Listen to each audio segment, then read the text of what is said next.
Hello everybody, welcome back to Cannonball Cottage.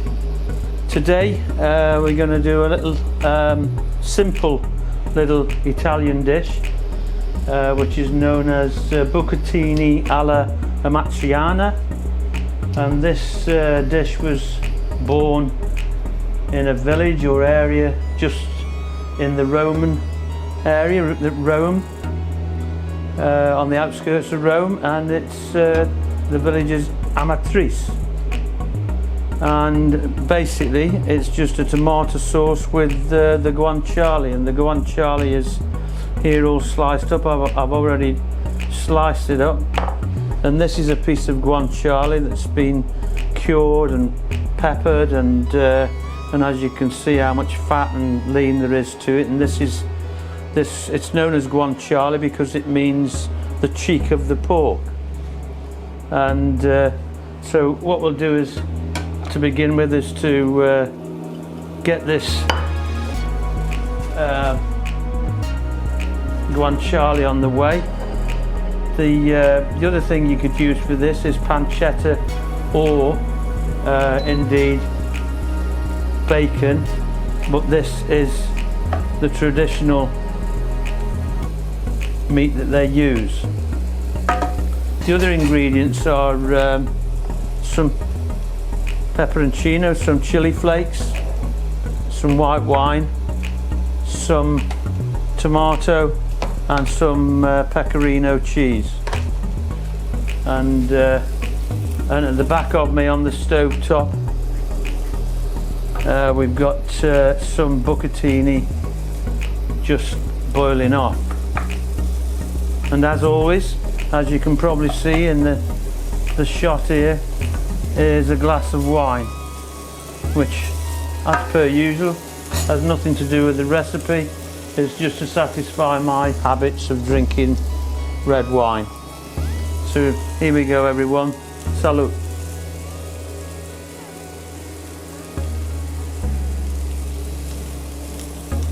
So yeah, while we're just rendering this pork down, this bacon, the guanciale, there are various. This is, for me, the most authentic. But then nowadays, what really is authentic, trying to find out who's right and who's wrong. I mean, some people, I've been tempted before I started this to actually dice some onion and put some onion and some garlic, and yet I've been investigating a little further, whereby there is no onion, there is no garlic, and it's basically just the guanciale. Lift the guanciale out once we get there, and I'll do that, and then we put the tomato into the fat that's created from this. I keep on saying the guanciale, there's no other word for it, it's guanciale. And as you can see, the fat becomes translucent, and it starts rendering, and it starts releasing. I am going to, which again, I don't know if this is authentic, I'm actually just going to add a little bit of oil.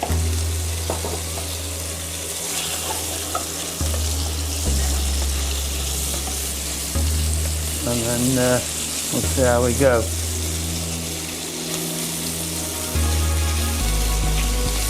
I've got the bucatini. Bucatini is like it's slightly thicker than spaghetti. It has a hole through the centre of it, you know, sort of like you could use it as a straw. And that helps for the sauce to get into the pasta. You know, we're really getting there now. As you can see, that's beginning to crisp up nicely. And I hope everyone can hear this, the sound all right on this video, because I've made a couple of videos recently and the sound quality is absolutely appalling, and I don't know what it is that I've done. There was one that had no sound whatsoever. I did another little quick video just to try and compensate for the lack of sound, and then I tried to do a voiceover, and the voiceover quality was absolutely appalling. So I'm just hoping that this is worked. Right, as you can see, this is lovely jubbly. We've got this guanciale's crisped up really well. You don't need to put a lot of salt in this dish because this is a little bit on the salty side, or can be. Let's just take that out now, and also I'm just going to turn, that's my alarm for the bucatini. I'll just bring that across so that you can see when we're ready to go ahead. I'll just keep that on low, and as you can see now, we've got this oil's really warm. We're going to add some tomato, and we're going to add some wine, the white wine, and we're also going to add the chili flakes, because we just need to fry this off. We need to get the flavour from the just deglaze, get the flavour from the wine, and also fry this chili flakes off so that they don't go too bitter. So now we got that rolling. Put a little bit more in. Again, my method is I like to just put in a little bit at a time.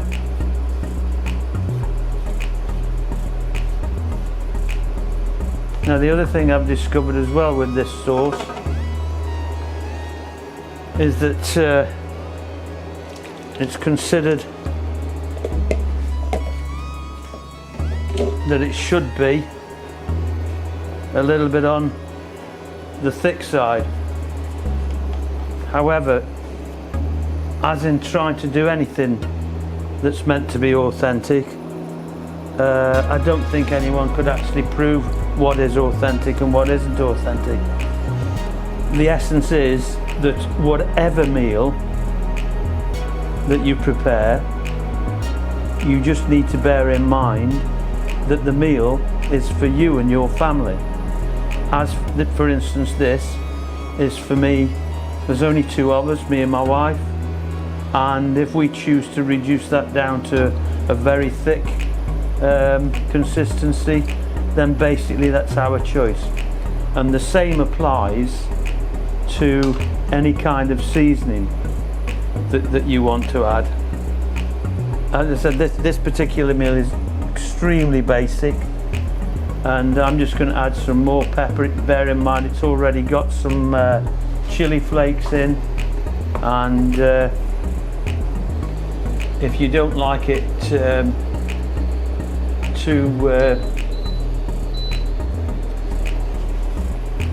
too hot, as in the spice hot, then you reduce. And in any recipe that you do, I would suggest that you always taste it after presentation. When you've actually tasted it yourself, you can always add some in, but if you put some in before you've presented it, you know, you could actually cause a problem. You can't take the salt out, can you, once you've actually put it in, as it were. I'm just gonna first of all give it a taste. It does need to reduce more than this, but now you see that definitely needs some salt for me.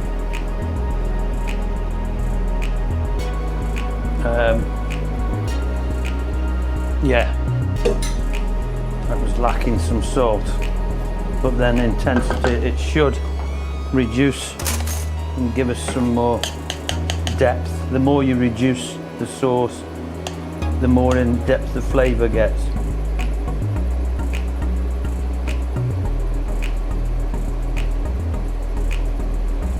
And one of the things with this particular sauce I've done is I got that tomato you saw me put in here was tomato puree and fresh diced tomatoes. I haven't used tinned tomatoes, I've used fresh tomatoes diced up. Again, which gives a completely different flavour to tinned tomatoes. But it's getting there. We just need to allow it to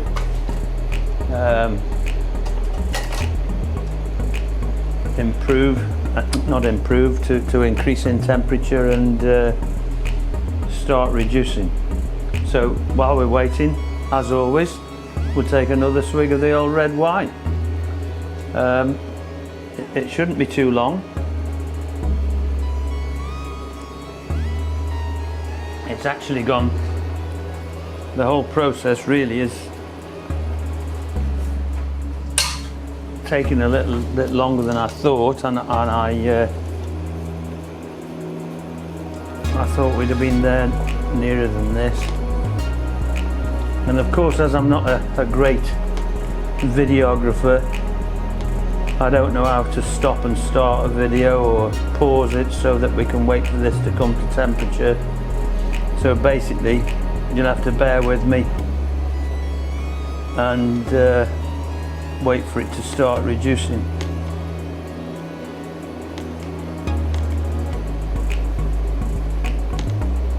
So again, it depends on how thick you want the sauce, but that is definitely too thin at the moment.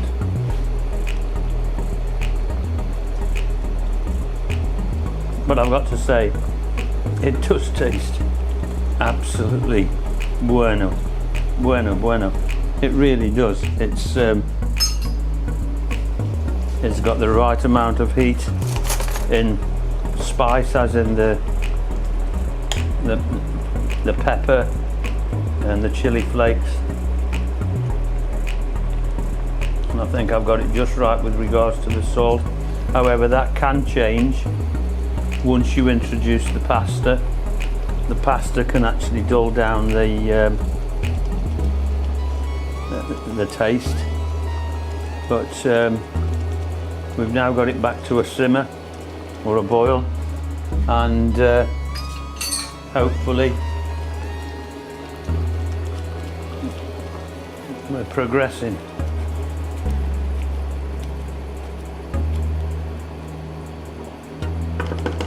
Now what I am going to do is put the pasta, well, I'll taste a little bit of this pasta to make sure as it's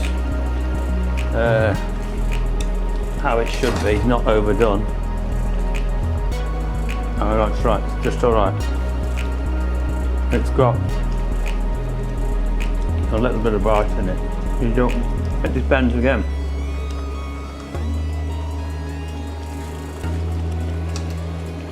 If you like your pasta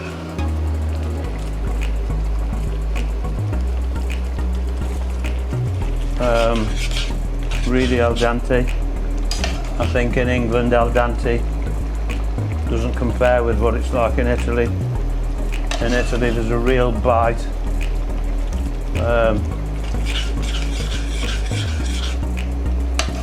But sort of a crispy bite to it.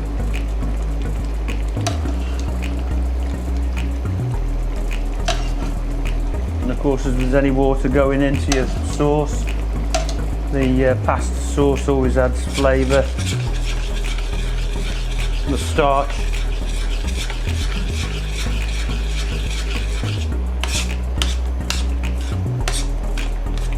It's a shame really, we need to get this down a lot further than what it is at the moment. Let me just turn that off. We just need that to come down now And of course it's finished. The pasta's finishing off in the sauce, which obviously helps penetrates into the pasta, and it's looking really good. And yet again, I've got to give it another taste. It smells incredible.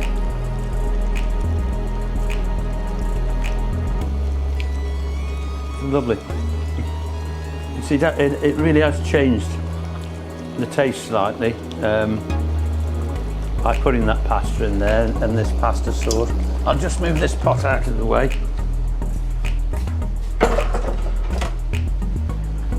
It's sort of mellowed it sort of out a little bit, whereas it was, for me, it was just perfect.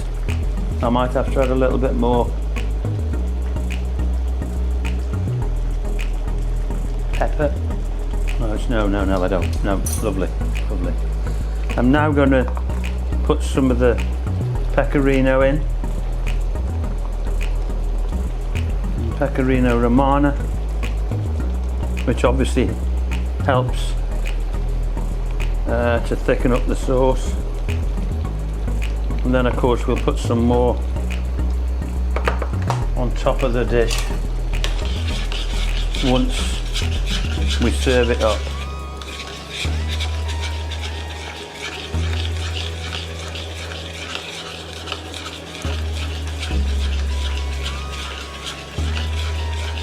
And the more you keep on stirring, the starchiness from the pasta helps to thicken the sauce. But as I've said, I mean, it looks like this is going to take a little bit more than I anticipated. I've misjudged the amount of sauce that I've made, really. It's taken a little bit longer, as I said, than I anticipated.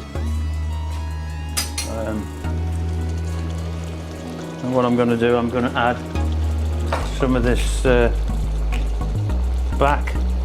this guanciale's got some back into the mix, and then when it's served up, we'll place some of this guanciale on top of the bucatini.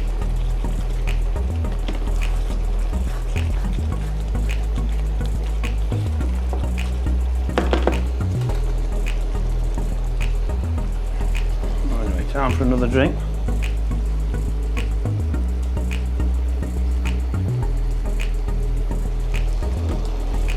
I think, as I said, that for you, this might be the thickness of sauce that you're looking for.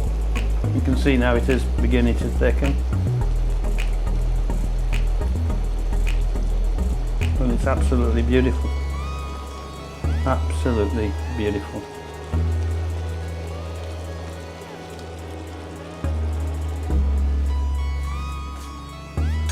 And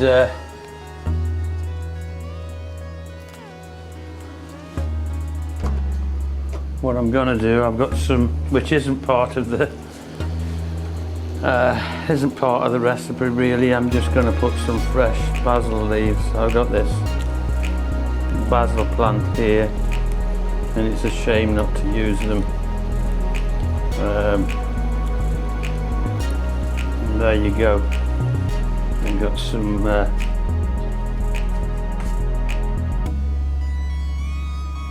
I've just stuck that stalk from the basil into another pot just to see whether it will grow again.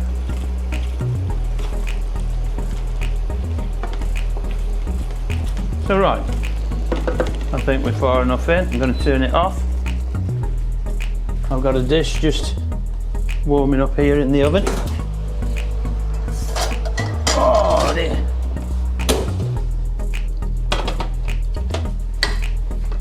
I'm just taking the chill.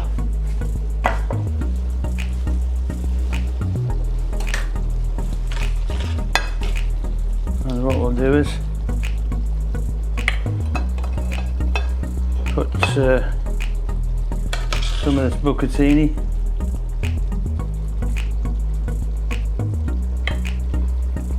In the dish.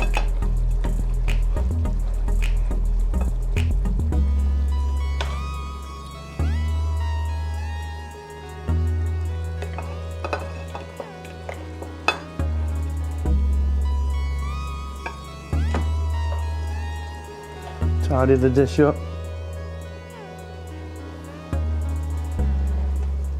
As always. Slide this to one side.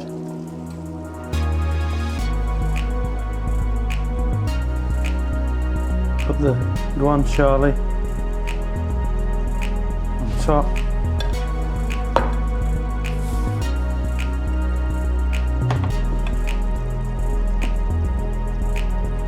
And there you have, in Cannibal Cottage, bucatini, amatriciana, originated in the village of Amatrice on the outskirts of Rome, and I'm just sprinkling a little bit of parsley on the top just to give it a little bit of more as you would serve it in your restaurant. Again, I don't think you could go wrong with that. That's a lovely recipe. I hope you like what you've seen. I'm just going to give it a little bit of a taste. It'd probably be too hot to eat anyway. But we'll give it a go anyway.